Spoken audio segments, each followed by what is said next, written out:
Welcome to Digging Deeper Ag Chats with Al, the podcast where we dig deep into the practices, innovations and ideas that shape modern farming in Gippsland and beyond.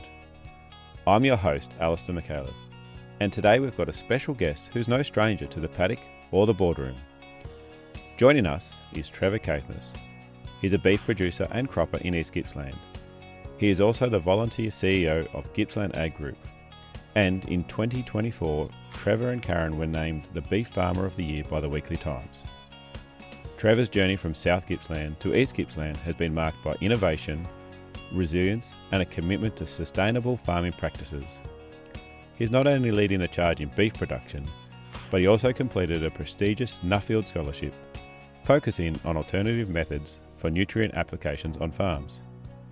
In this episode, Trevor shares his insights on the critical role of trace elements on coastal regions of Australia, particularly here in Gippsland. He'll explain why balancing our soils is key to ensuring both our livestock and crops thrive. Drawing from his global travels and hands-on experience, Trevor offers practical advice on how to improve soil health, increase productivity and ultimately boost farm profitability. Whether you're a seasoned farmer, a budding agriculturalist, or just curious about what makes Gippsland farming unique, this episode is packed with valuable takeaways. So, let's dive in and hear from Trevor Caithness on how balancing soils can lead to better pastures, healthier livestock, and a more profitable farm. Welcome, Trevor, to Digging Deeper. Thanks for coming in this afternoon and having a chat to us about a whole range of things. We're going to start, actually. A lot of people do know you in this area, but some won't. Caithness Pastoral, can you just tell us about that operation, where you are and what you actually do? Thanks, Al. Yeah, great to be here this afternoon. Caithness Pastoral is a business that my wife, Karen, and I started in 2023, and that's actually when we shifted up here into this East Gippsland region. 2023? 2003. 2003. Yeah, sorry, we got off to a bad start. No, that's all right. And so from that 2003 start, we had a holding there, which our family had had for a couple of years, because we're originally from South Gippsland, so a little place called Coonawarra, and that's where I farmed with my parents and my brother for probably the first 20 years of my farming career. A bit of a shock coming to East Gippsland then. Yeah, so it was always something that we'd considered perhaps as not our place of residence, but circumstances changed within our family business. We had a family business that had grown very successfully over a 20-year period, and we got to the point where we had different family members that were probably wanting to go at different speeds and different directions.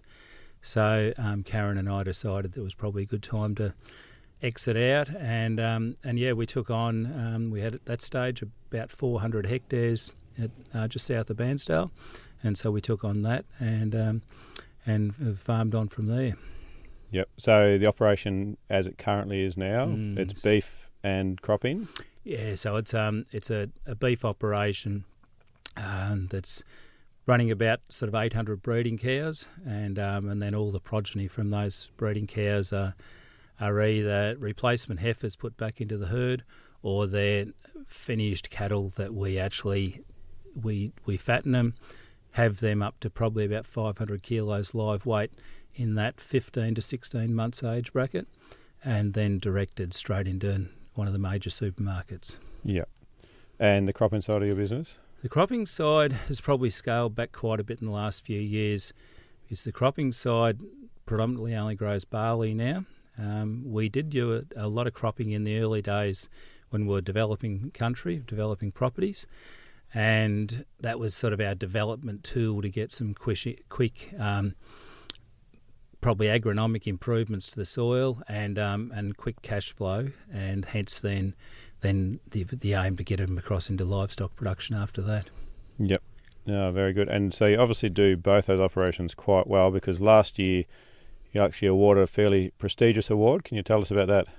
Yeah, so last year we'd been nominated for Beef Farmer of the Year, which is the Coles Weekly Times Farmer Awards. And yes, we got down to down to Melbourne to the big event, and we knew we were one of the entrants, and could have just about knocked us over with a feather when our name was called that we were the winners. So that's been something that is, we're not out there type people as far as that sort of promotion, but it's been great to see some recognition of what we do.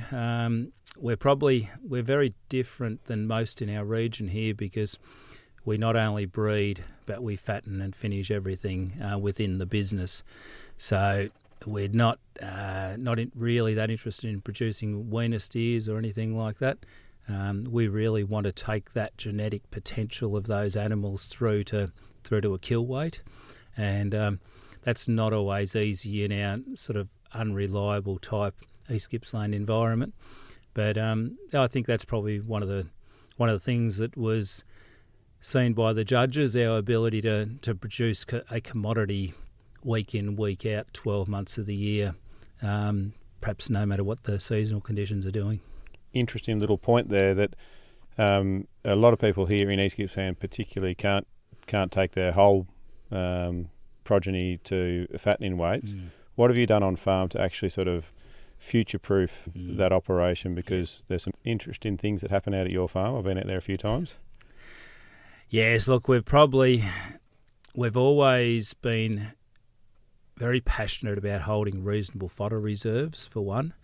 So we'll have normally, hopefully, 1,000 tonne of pit silage put in a big silage bunker. So it's a concrete walled bunker. So that keeps silage in great condition for many, many years. We're being barley producers. One of the reasons I love growing barley is because it gives us a lot of straw to bale.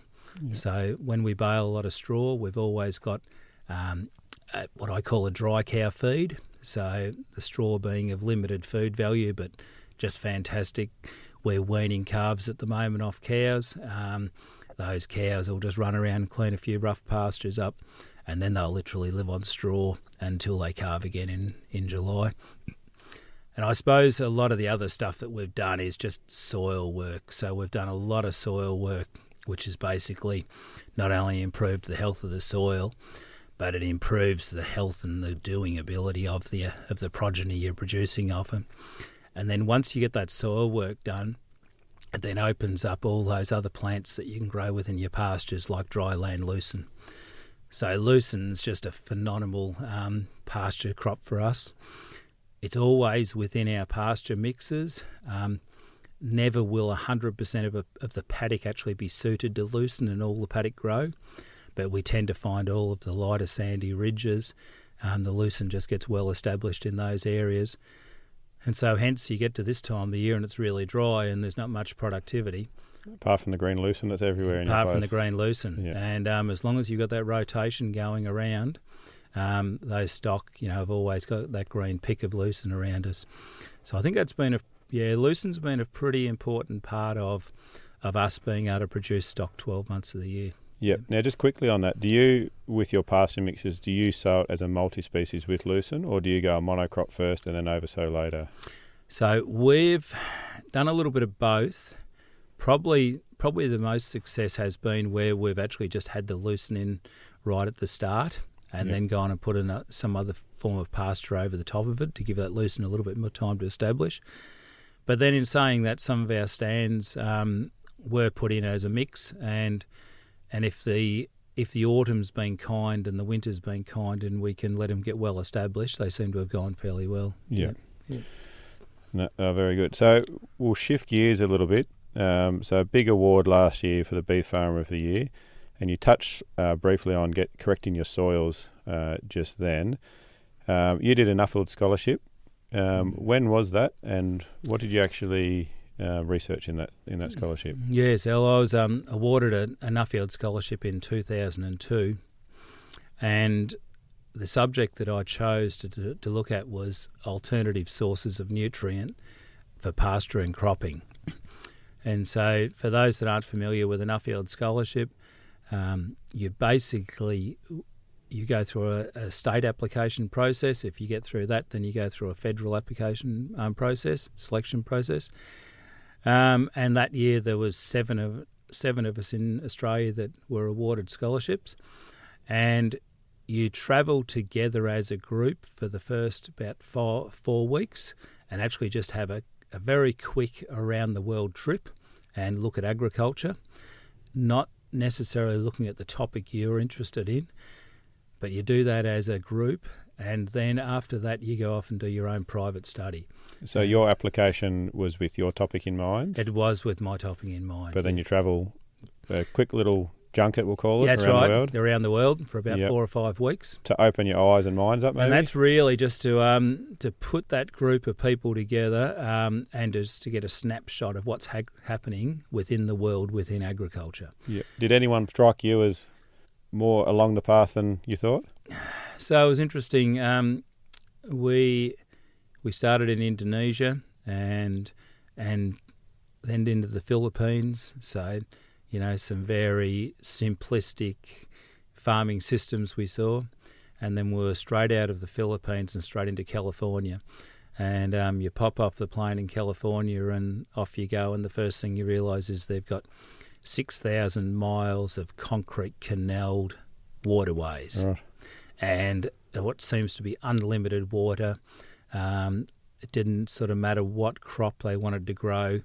They had the heat units there to grow it. They had the water units to grow it, and they could grow anything. Then we were across into Europe, and so then into a very traditional type farming system. I think to answer your question, there was nowhere in particular that really stood out because it was such a vast contrast from one to the other. But what it really made me realise was that Australia at that stage, and I think still even now, has so much underdeveloped country. Yeah. So soils and properties and regions which have so much development potential in front of them still that it's probably beyond the imagination of a lot of people. Right. Yeah. Is that because of our location? We're just so far from what we can see is possible? I think we've always had this thought pattern in Australia that we've actually just got so much land that we really don't have to put the infrastructure and the development into our land because there's just millions of acres of it. Yeah. Now, that's changed in the last few years, I think, as we've started to see a lot of the multinational companies coming in, buying big parcels of Australia, realising that our land has been probably very cheap compared to what land's been worth in other parts of the world. We've got a very very stable environment in the respect of political environment, market environment to grow and market commodities. So Australia is probably at the cusp, I think, of the next round of development, and because there's no more land to be developed, it'll mean development within businesses, and so further infrastructure, further development into soils, and just in generally increasing the productivity of our country. Yep. That's interesting. So we'll go back to the actual scholarship. I diverted there, sorry. What did you actually study? You studied alternative... Yeah, so I studied alternative sources of nutrient for pasture and cropping. Yeah. So what I was really looking for was whether there was byproducts that were coming out of industry, byproducts coming out of other processing facilities that were very useful sources of fertility. Where I probably landed was so much of these byproducts that come out are only of use to someone that is in close proximity to that plant. Yeah. So freight is always one of the major issues, because lots of times these byproducts that come out have a relatively low nutrient value, but because they're a byproduct and sometimes got negligible cost associated to them, the freight can be the largest cost. Yeah. So really where I come to the conclusion that poultry manure was probably the best byproduct that was locally available within our Gippsland region. And as there was sort of a large amount of poultry sheds and broiler sheds all down through east of Melbourne, it was it was the product that I probably become more and more interested in, and how that commodity can be used. Probably some of the different ways of actually getting the fertility out of the poultry manure into your soils, and get it activated. Yeah, and from what I understand too, with poultry manure, it's not just the actual nutrient value. You also get a microbial input as well. It's really a strong point there, Al. I can remember meeting up with a professor called H.L. Goodwin in Arkansas University, and he'd been studying poultry manure for his entire career, and he was very near retirement age. And he said, Trevor, I've come to the conclusion, he said, if we could put a value on microbial activity, he said there's probably more dollar value in the microbial activity in a tonne of poultry manure than there is in the actual NPKs out of the poultry manure. And he went back to work that they'd done on the Mississippi Delta Plains in the very early days of laser levelling in the 1950s and 60s. And he said what appeared to be the same soil, 10-foot deep topsoils, and he said, and we'd go and cut like 3 or 4 foot off one end of the paddock to actually try and get the water to run. And those areas where we took the deep cuts, he said we could never get the crops to perform in those areas. And so he said we would have more soil tested up. He said that the analysis would say that the soil was just as fertile there as the other end. And he said then one day, he said, someone said, I wonder what would happen if we tried some poultry manure on those areas where we've done the deep cuts. And within 12 months, with poultry manure applied to those areas with deep cuts, all of a sudden they were as productive as the rest of the paddock. Right. So he very much said it just must have been the microbial activity that was introduced. It inoculated the soil with microbes and bugs. Yeah. How long ago was this conversation? So this conversation was in 2003 that I had with HL. Yeah. So, and I know that soil science has come a long way in the last 2 decades, so we might be starting to actually understand why that happens, not just anecdotally. Exactly, not just an observation that he'd made as a soil person. Yeah. And he would have been very early in his career in the 1950s and 60s. But it's something that has always stuck with me, that especially when we're developing properties up through East Gippsland here on the Red Gum Plains, that if we've got a very light sand-textured soil, that some poultry manure right at the start when we start developing those places always seems to actually get that inoculation happening and get those properties Wake it all up and going.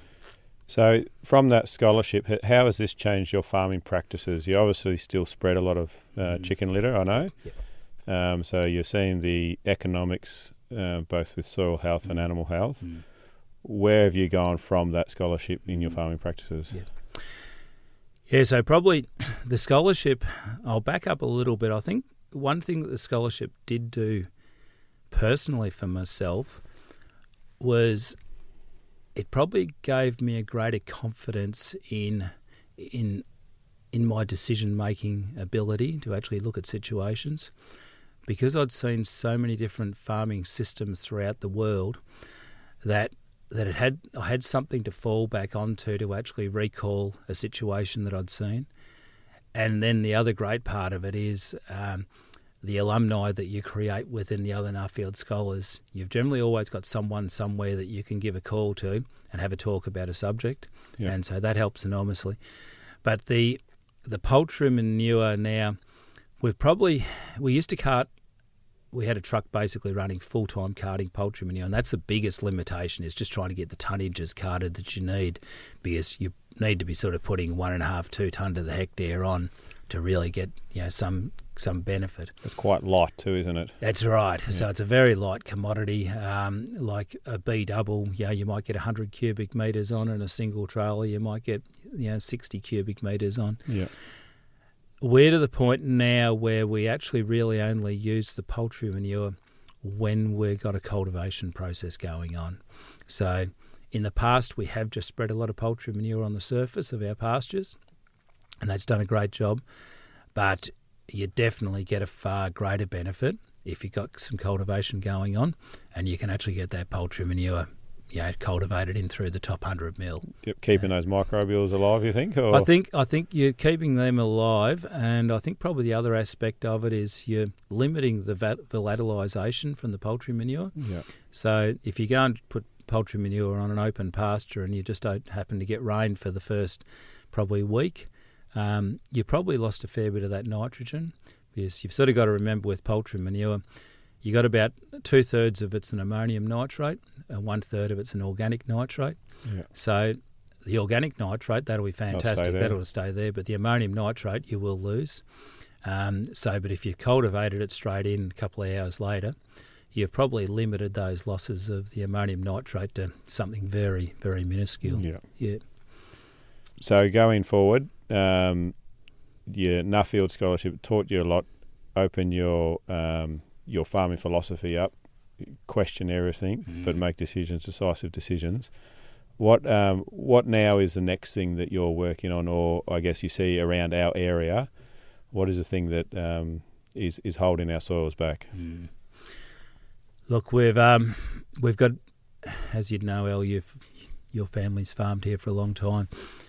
Once we get off the good river flats or anything like that, we have a very light soil, generally a very low CEC, that has very minimal calcium, sometimes a little bit of excessive magnesium, very low phosphoruses, very low potashes, sulphurs, and then nearly all the trace elements that you look at are generally low.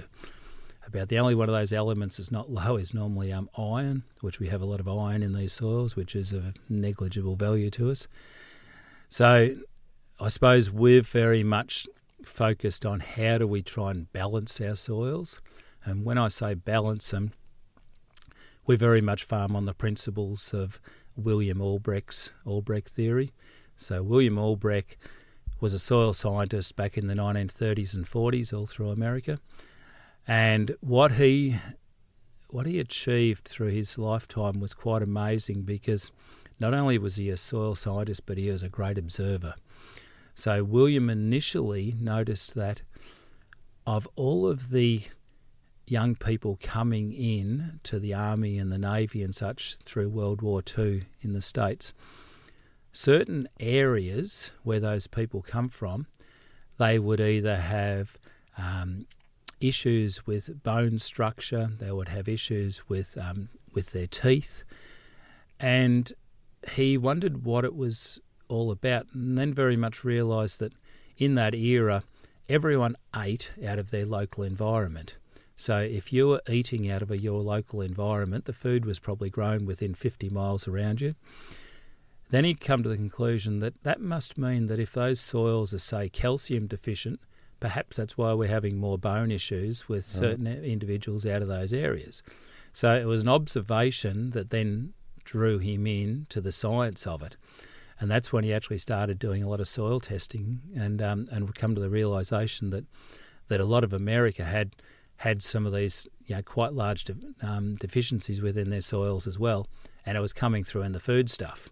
And hence, that was what was creating people that were, had certain health ailments. So did he go back then and try and correct some of the soils and retest?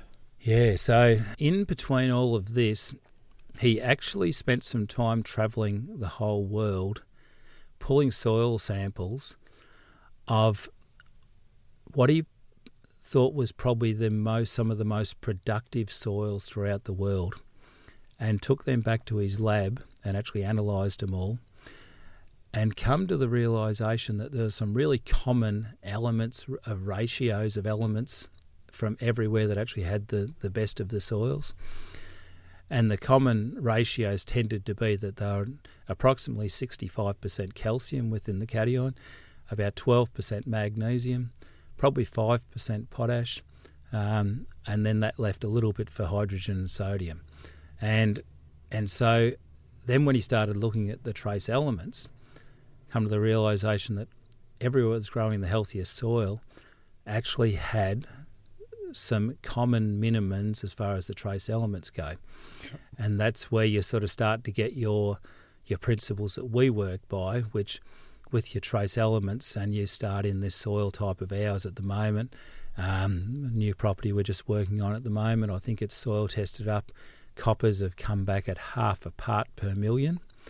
And, where do we want to see them? And we really need to be a minimum of 2 parts per million. Right, and so you got 1.5 parts to get up over your 2 parts. Yeah. How much copper do we have to put on a hectare?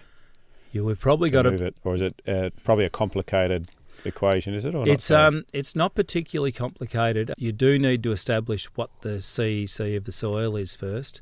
So that's basically the clay content, how heavy the soil is. Now this soil that we're working with at the moment is a CEC of about 9, so it's pretty standard through here. You'll need a minimum of 10 kilos per hectare of copper sulphate to get you probably up to 1.5 parts per million.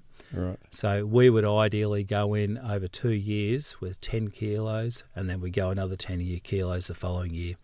And that'll land you at about 2.5 to 3 parts per million. Yep. So is that a linear equation? Does it just, you put on your 10 kilos every year, it jumps up by 1 part, or does it tailor off? It would tailor off to some extent. From our experience up to now, and also budget constraints, we're really just looking to gain these minimums. Right. So if we can get our coppers to a minimum of 2 parts per million, our zincs at probably 8 parts per million, manganese is up there probably at about 40 to 50 parts per million. And then you've got your other elements like boron and selenium. And unfortunately, boron doesn't stay in the system very well, so it's a very mobile element. So whatever you put on, which you might go and put 8 or 10 kilos to the hectare on, you probably need to budget in that in 3 years' time you'll need to be doing that again. Interesting point, because I remember reading a book, couldn't give you the author, but he went around, bought lots of farms, renovated them, and there was one patch of ground on this whole farm that had what he would call nearly perfect soil. Mm-hmm. And he couldn't figure out why, because there was no difference between undulation or anything like that. He found out that 50 years ago there was a pigsty there. Yeah, right. And so after 5 decades, Yep. those traces were still in very, very good balance, apart from, did you say boron? Yeah, boron's very mobile. So of all the elements, we always, if you can try and remember that nitrogen, sulfur and boron are the most mobile elements. Yeah. So they're the 3 that you'll always have to be addressing on a continuous basis, whereas the rest of the elements, you do have a fair chance of building them in reserve. Yeah.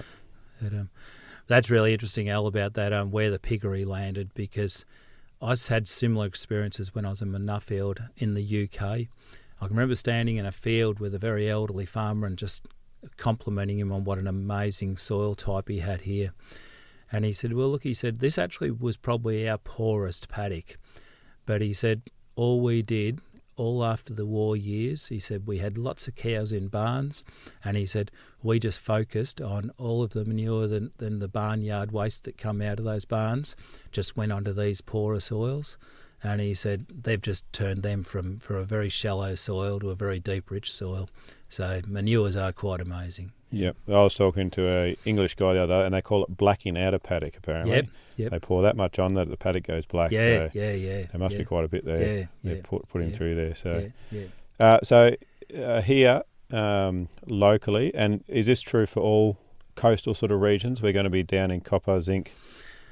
Look, everything I've seen, it doesn't matter whether you're farming on the sand plains in Esperance in Western Australia, or you're in that southeastern South Australia corner, all the way through here to Gippsland, South Gippsland as well. Generally, your trace elements are all on the low side. Yeah. Now, the most important thing always is go and get some good soil tests taken, and just see where you are, and then you can make some really informed decisions. The last thing someone would want to do would be to go and start making the big capital investment in trace elements without knowing what their baselines are.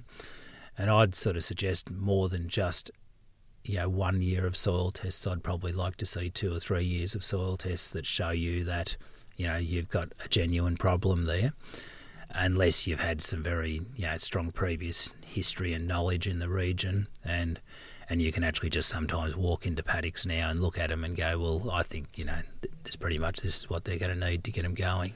But But probably something if you're going to go to that cost of getting your trace elements sorted out, you just can't forget the calcium that needs to go with it.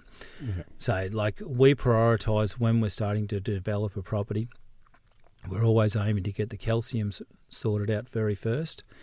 So that would probably be initially 3 tonne of lime to the hectare, and then most likely coming back after a couple of years when we've done some more soil testing with another 1.5 or 2 tonne just to top them up. Most of our country now has probably had 6 tonne of lime to the hectare over it. Yeah. And then you can't forget your phosphorus, because really calcium and phosphorus are the 2 drivers of plant growth.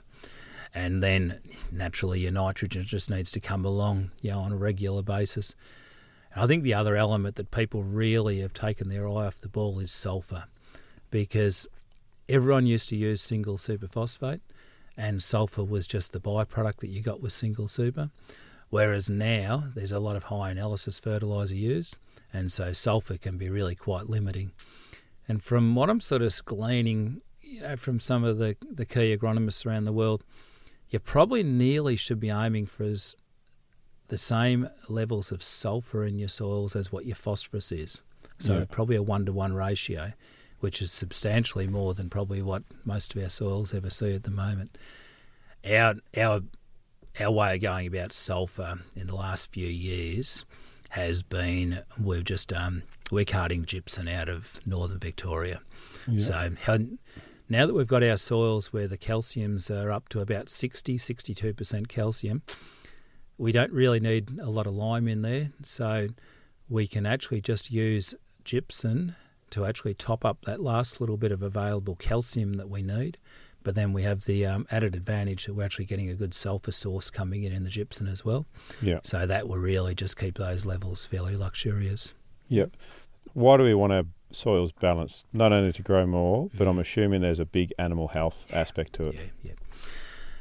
Yeah, look, I believe to be able to finish livestock properly without huge amounts of supplementary feeding, it's basically essential to get your soils balanced.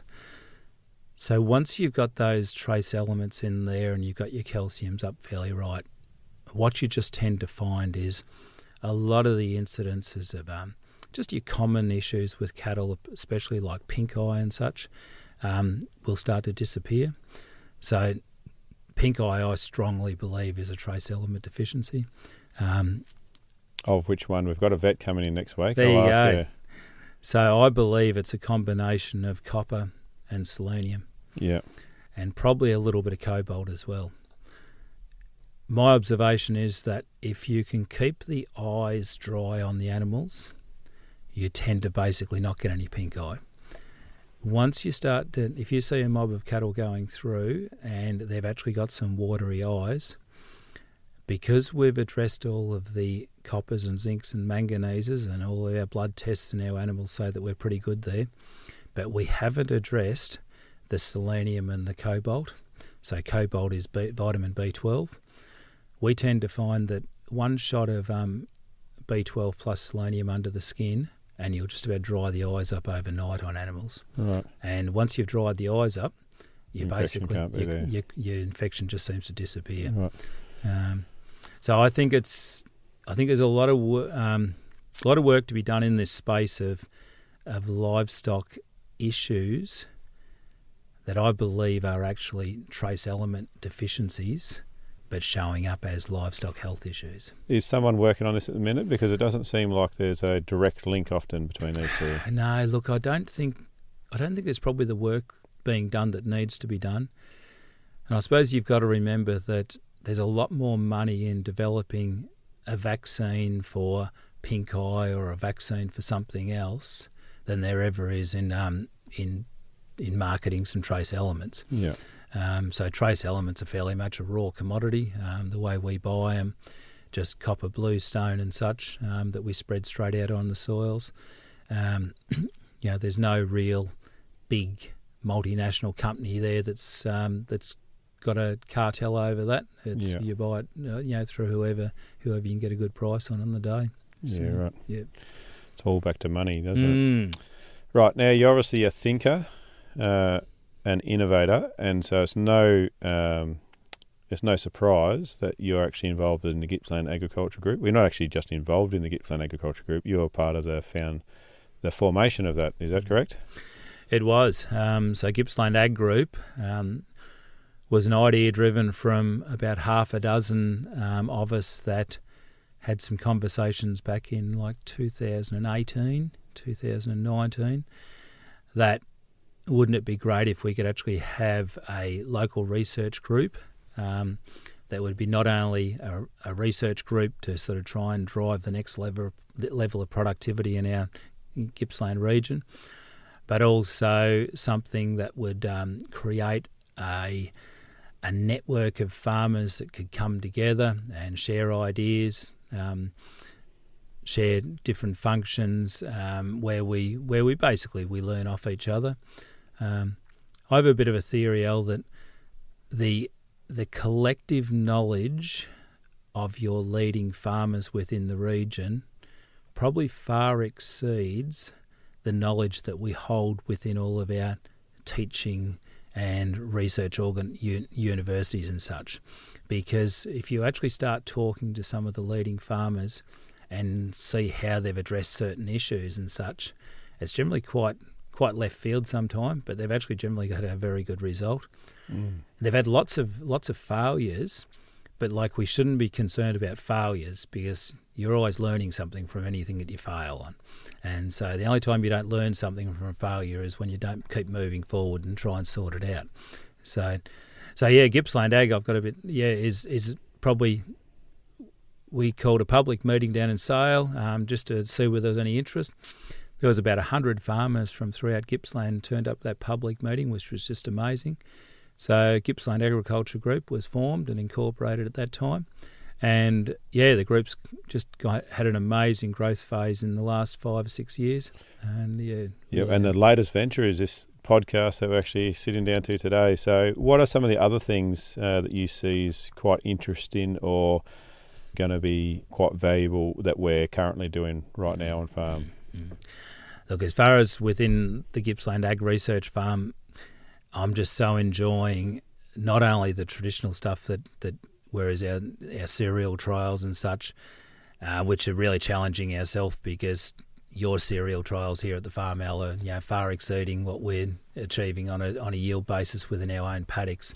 So, now, I'll let the cat out of the bag because I think this is going to go to air after the Red Meat Conference, but I think we actually had something over 10 tonne. It might have even been 11 tonne, is that correct? I did hear a little story, a little whisper. Just one of the plots, but the average will come back. But I know Casey, our agronomist, is very pleased with that in a very, very challenging autumn sowing and springtime, actually very wet. Extremely challenging. And when you start to think like 11 tonne to the hectare in our environment, like that's a UK type yield. That's amazing.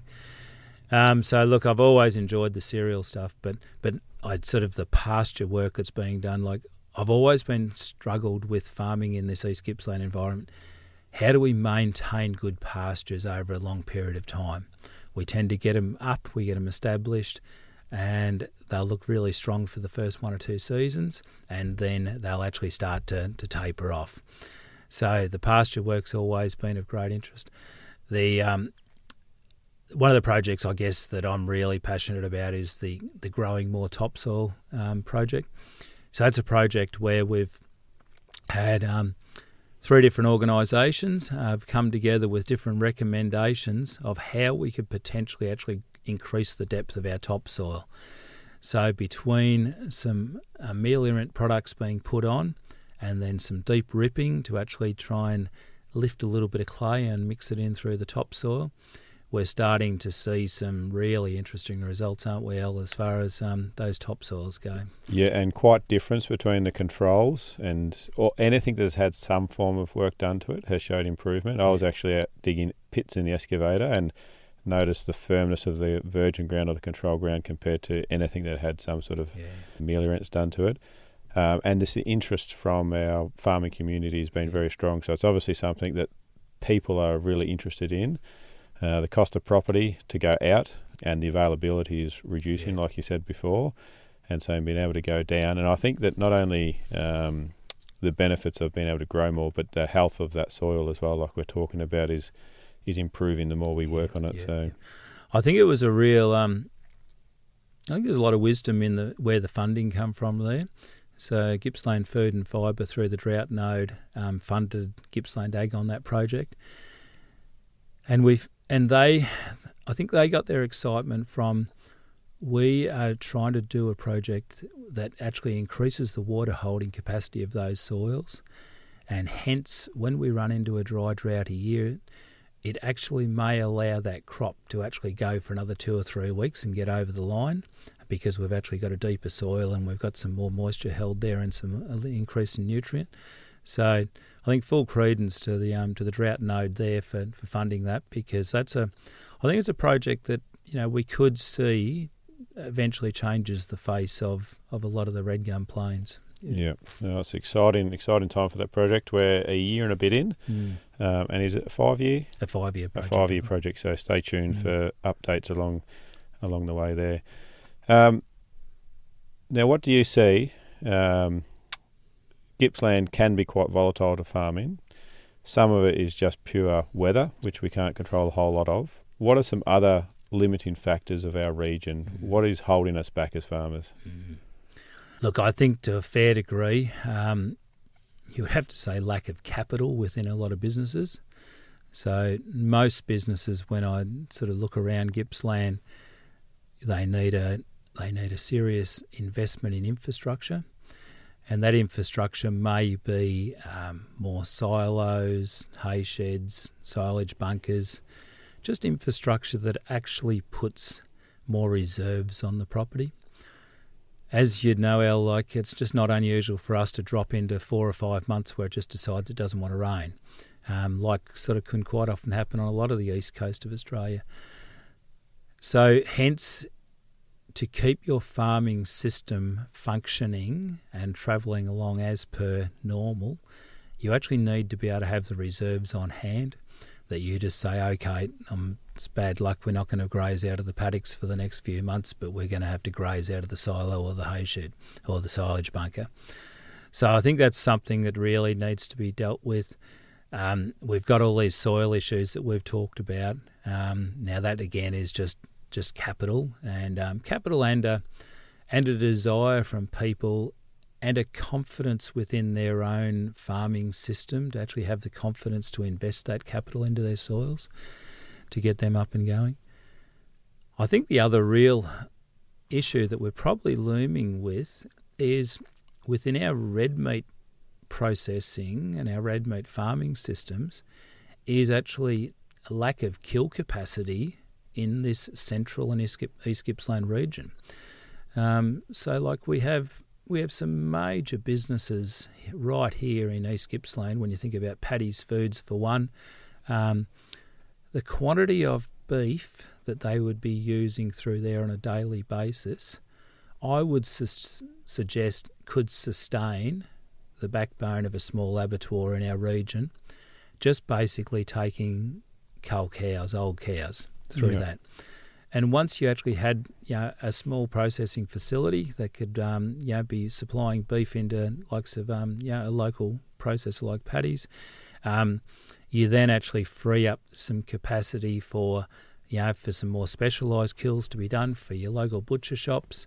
We have a small abattoir at Orbost, and he just does a great job with the capacity that he's got.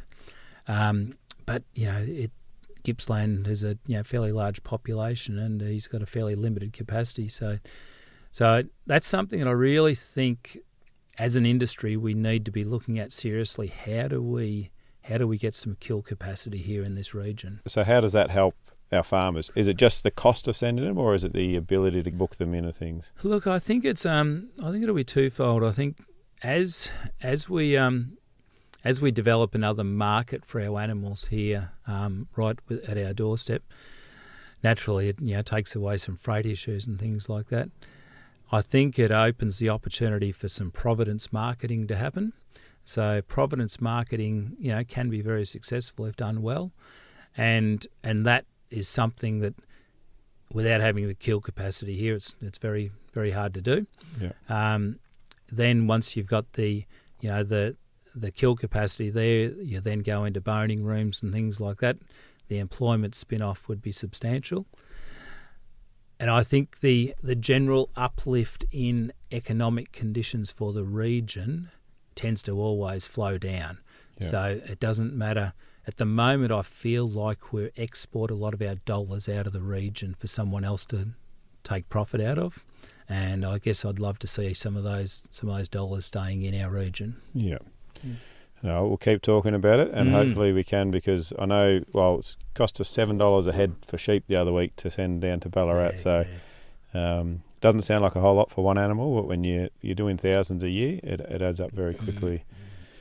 Okay, well, that I think comes to the end of our official thing. But while we've got you here, we've actually got a listener question, and they were wanting to know some decision-making times around autumn sowing. So how do you approach your autumn sowing plan?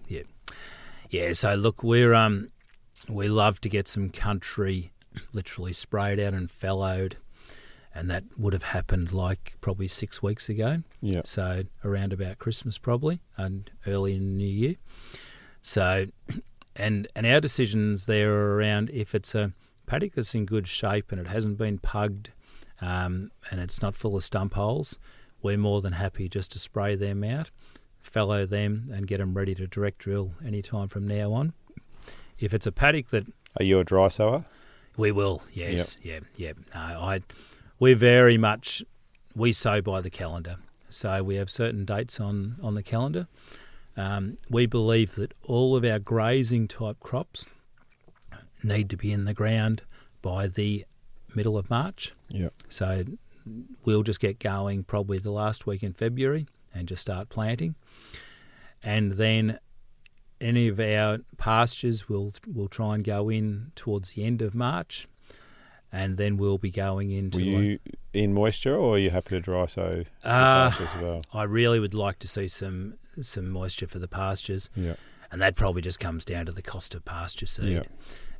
So when with our fodder crops, a lot of them are either an oats or a grazing wheat or something like that. So we probably haven't quite got the cost in seed that we do with the pastures. Any of those crops that are going in early, we do like to have some arrowleaf clover going in with all of them. Now that's just a little bit disappointing when that comes up and then gets burnt off, because it generally is a very shallow root system at the start. But it's something that I think we just have to take the risk, because there's always a few plants survive. It doesn't grow in the shed, I've been told. It doesn't grow in the shed, and we're just a huge fan of arrowleaf clover. It just is such a prolific seeder, and the stock do such a good job at spreading it around. I don't know why anyone would plant anything in Central or East Gippsland without having a couple of kilos of arrowleaf clover thrown in with it. It just grows. It literally grows like a weed. Right. And what's your mix between your annuals and perennials sowing? Yeah, look, it's it just comes down to what parcels of country we got and what stage they're at in development and such. We try and have like 100 hectares or so of perennial pastures, new perennial pastures going in each year.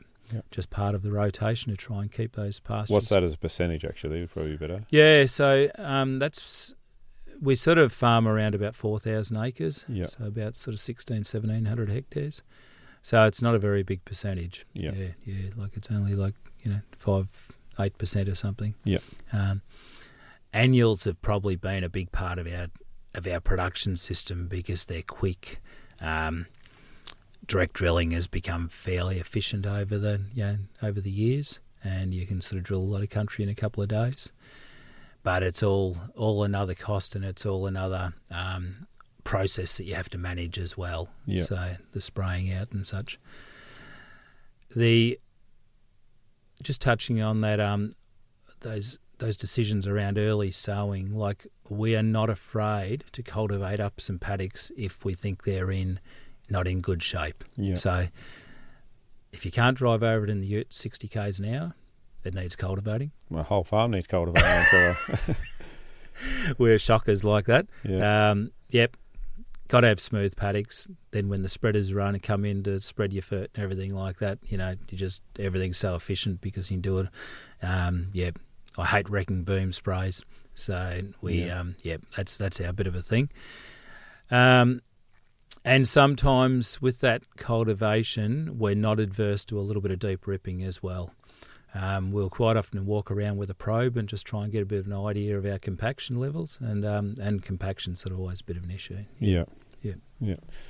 And what about fert with that? Do you fairly traditional 80 or 100 kilos? Yeah, so we're probably, if we're going to go with an MAP or a DAP, our preference would be an MAP. Yeah. Probably think we get a better result out of an MAP, and I think the form of phosphorus is a little bit more suited to our soils. Then sometimes if it's a crop that we're not particularly passionate about, we quite often will just throw a bit of single super under it. Yeah. And we don't always direct drill with a seed drill. We actually sometimes, with our cultivated country, we will actually just spin the fertiliser and the seed out on top of the cultivated soil and then just pull a big set of disc chains over it. Yeah. And the disc chains will just basically do a little cultivation 1 to 2 inches deep, and that'll just stir the soil and the seed and the fert together. Rolling that after? Or quite often if there's a clover or something going in on top, we'll roll it. Now, to put the clover on, you'll either have to put it in the spreader truck and spin it out with a little bit more fert, or we have got a drone now. Toby's got a drone, so that's a great way to put your couple of kilos of clover out, is just put the drone over the paddock and then just put the Cambridge rollers over after that, and you'll have a beautiful result just with rolling the clover into the top. Yep. Oh, very good. Now, our last question, our signature question is, what have you learnt recently that has surprised you? Here at Gippsland Ag, we're always learning, but we're not always surprised. But what is something that has surprised you that you've learnt recently? This probably doesn't surprise me, but it's something that's become more and more evident as I've got older. And I do love observing situations and observing people and businesses and such. My conclusion is that very few people can run a successful business that has more than 2 enterprises in it. Yeah. I look around, and I've been guilty of it myself, and try and spread ourselves across 3 or 4 enterprises, and we start to actually do a fairly average job at most of them, bring ourselves back to 2 enterprises, and in our business we believe that's cattle and dryland cropping. Yeah. And I think you can actually do a fairly good job. So that's probably more of an observation that has become more and more evident to me over time, that it's, you're probably better to focus on the couple of 2 things that you think you can do well than spread yourself everywhere. Yep. It's a good one to finish on. Thanks very much, Trevor, for coming in. Well, it's actually 38 degrees outside, so it wasn't hard to call you in today. But it was an easy decision, Al. Yeah, in the air conditioner. But thank you very much, and I'm sure the listeners really enjoy hearing from you. Thanks very much, Al. Good on you. A big thank you for tuning in today. And remember, if you have a question about today's episode or a topic you'd like us to cover, reach out to one of our many platforms and join the conversation. We're here because of your passion and commitment to agriculture. Together, we can build a stronger farming future. This podcast is made possible by the Future Drought Fund Regional Drought Resilience Planning Program, co-funded by the Victorian and Australian governments.